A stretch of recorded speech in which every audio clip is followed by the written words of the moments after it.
Well, definitely, definitely, and as a full blown hedonist, I'm definitely not opposed to debauchery, hedonism.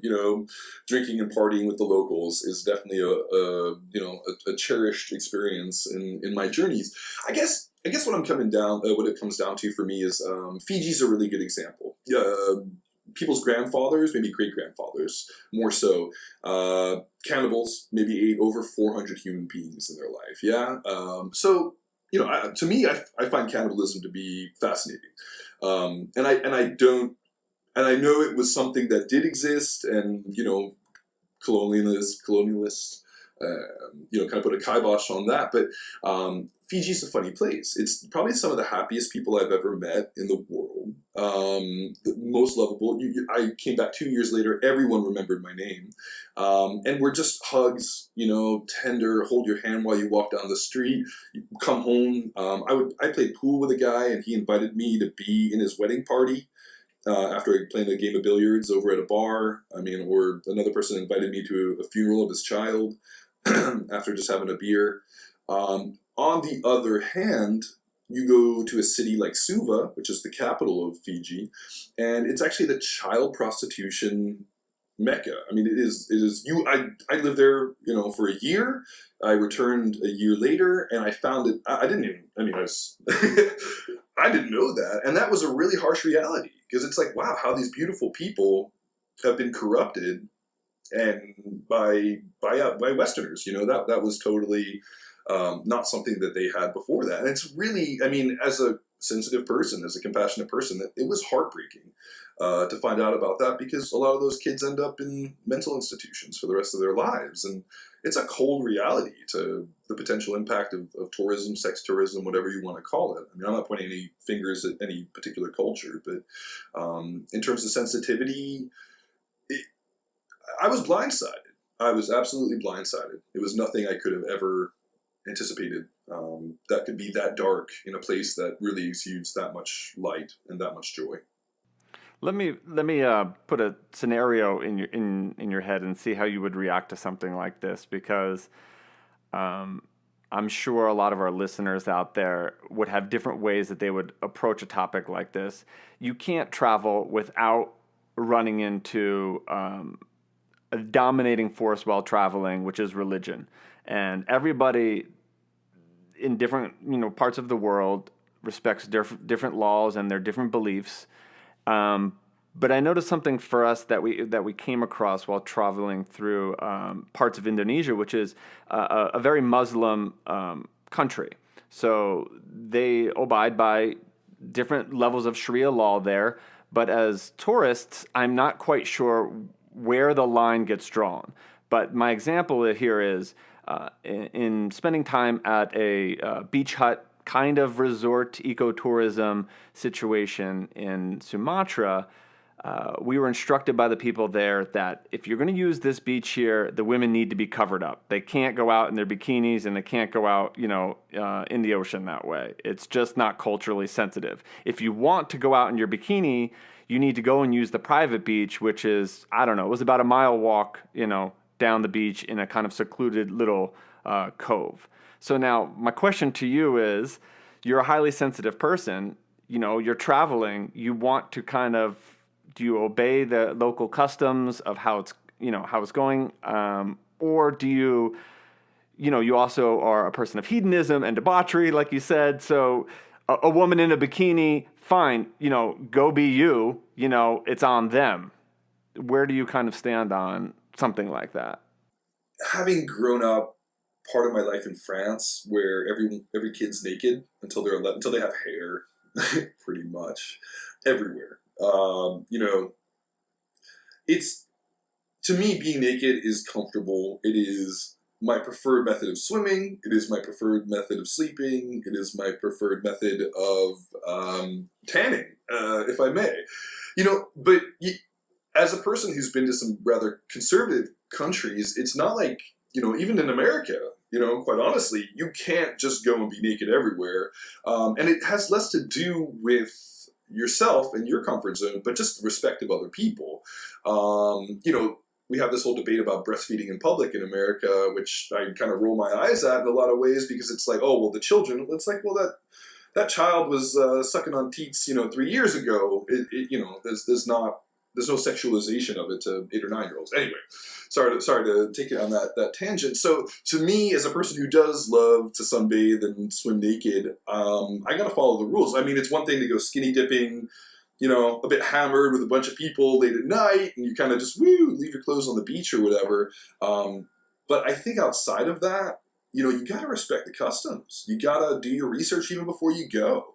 A place like Fiji, you're not even allowed to step anywhere over someone's head. You can't touch their heads. Otherwise, someone might just kick your ass. So, I think it's wise to know those customs. Okay. Well, if you're saying respect the custom, I'll take it a step further.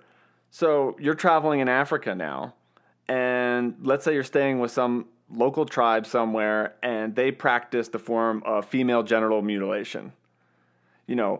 Is that like, how far do we push just keeping a blind eye to something to respecting cultural sensitivity, or, how far do we let our own moral compass code if that's something you're opposed to? Well, I mean, that is definitely something I'm opposed to in its entirety. And I understand it's a cultural practice. But there's a lot of cultural practices I am opposed to, but I'm not a missionary. I think being detached, or I guess it depends on what kind of traveler you are. If they want to ask me my opinion about it, that's one thing. I'm happy to kind of share my insights or how I feel about it. But silence is often a valuable resource in when out of your own comfort zone, no matter where that is, anywhere. And I think, if you're on a mission to end female circumcision, I guess is the term, then that's your fight. But that's not. I may not attend, due to cultural reasons, but I'm definitely not the sort of person that's on a mission to change other cultures. But do you feel it's an opportunity to educate somebody in something that they might not, be aware of in that instance? I mean, have you ever heard the saying, and I'm not putting you on the spot for this, but kind of bad things happen when good people stay silent.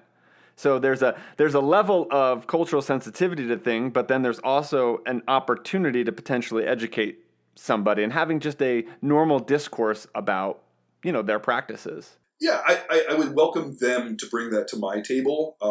I think an opinion is a really powerful thing, but I think it's also a muddled thing a lot of the time as well, where people in their own self-aggrandizement like to kind of, shove it down other people's throats. I remember I was walking just recently through a market with a vegan, and she saw someone chopping chickens' heads off and almost vomited and ran and all this other sort of stuff. Now this is not female circumcision for sure, but she definitely, in her body language and all that, came off like a bit of a, I don't know, bit of a twat, I guess, more than anything, in the sense that this is how we eat chicken, this is how chickens are eaten. So I don't know. I think you have to be careful shaking the finger at anybody because, man, it's a really good question, but I'm on no, pilgrimage to change the world in that way. I've been pushed to my limits. I mean, I've been pushed to things that travel has exposed from me of where I draw the line and how I handle a certain situation. I remember attending a village hill tribe market in the north of Vietnam. It's a market that gathers once a week in Ba Ca, I believe. And all the people from the hill tribes come down and sell their goods. And it is a tourist situation as well. But at the same time, it's people locally shopping and doing their normal cultural practices. And you go through the meat section and you'll see, hacked up hogs and things that might bring certain people a sense of discomfort, of which I was perfectly okay with. I know where my food source comes from. But then as you continue on the market and you continue walking, the next thing you come across is live puppy dogs for sale. and they're caged up and they're squealing, and you know their inevitable fate. You if you did any bit of research going prior to Vietnam in certain areas, you know that dog is a source of food for a lot of people there, where culturally here, people are really sensitive to that. Dogs are pets. Dogs are food for them, and it becomes quite apparent pretty quickly. And I have the option to say, I don't really need to go down that aisle. I don't, that's not something I really believe in. I don't need to participate in that. But yet, while traveling, you have to kind of be open to that, because you're going to be exposed to these things that you can't avoid and you can't run away with. I mean, there was that same trip, then I was on a bus, and those same puppies were in the back that somebody had purchased and now is taking home. So I get to listen to squealing puppies for 8 hours on the way to our next stop. So it becomes present to you no matter what. So it's an interesting thing about being sensitive to another culture. I mean, that definitely plays very much on my heartstrings as well. I saw the same thing, and you just kind of, what are you gonna start a huge shelter for every dog that wants to be eaten? It's if that's your campaign in this lifetime, to educate the Vietnamese people to stop eating dog because you just love puppies so much, go for it. I welcome you. Good luck. But I mean, we thought about it. Plays through your head. You say, I have money. Should I just buy all of these puppy dogs from them and set them free? But is that really, is that solving anything? I think you're just giving someone else food once they stumble upon the pack of puppies. It's like, well, let me save every chicken. Let me save every pig and cow. So I think we need to choose our battles, especially culturally, really, really wisely. Listen, people when I was in Guatemala would say, oh, there's all these, really skinny dogs. I want to start feeding all the dogs. And my retort was, hey, there's a lot of really skinny people too who were experiencing great impoverishedness. And you almost heard more sensitivity about the animals than you did the people. So it's a very gray area, that whole notion of sensitivity and what our lenses are. And it makes you examine those filters. So, I mean, speaking of that, so because you've been around to these places, do you feel, as you've come back to the States, as you're settling in here, do you feel your level of sensitivity to either people domestically or internationally has increased because of those travels? If so, do you find a bigger divide happening to even the friends that you used to keep here and their viewpoints on the world if they haven't traveled potentially as much as you? I guess what speaks to me about that more than anything is, you go to a restaurant with friends in New York City, because you've got like literally every restaurant, or nearly every restaurant. There's no Dutch restaurants. I mean, any food of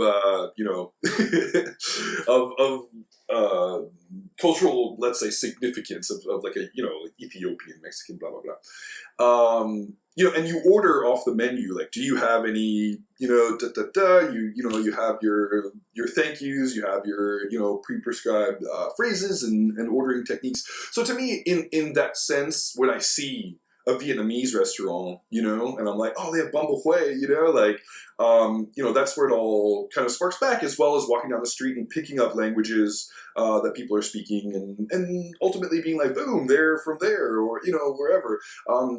America is a melange, and I think that having grown up somewhere like New York inspired me to want to get out there and see where these people are coming from and what the food they're eating and why, and go to the place where it's known for the best this and all that sort of stuff. So I think a lot of American culture is definitely filtered in that sense, where it is all America, but there's little tastes of everything from around the world. So culturally, I think we're in a place of, it's more of a buffet, than a really small restaurant in that sense. But again, then you're around people who, also have a lack of cultural sensitivity when they haven't traveled as well, because they're like, oh, all the Indians or all of this, and you're like, okay, I'm, like, you're welcome to feel that way, but I'm not in that. My mind doesn't work that way. My heart doesn't work that way.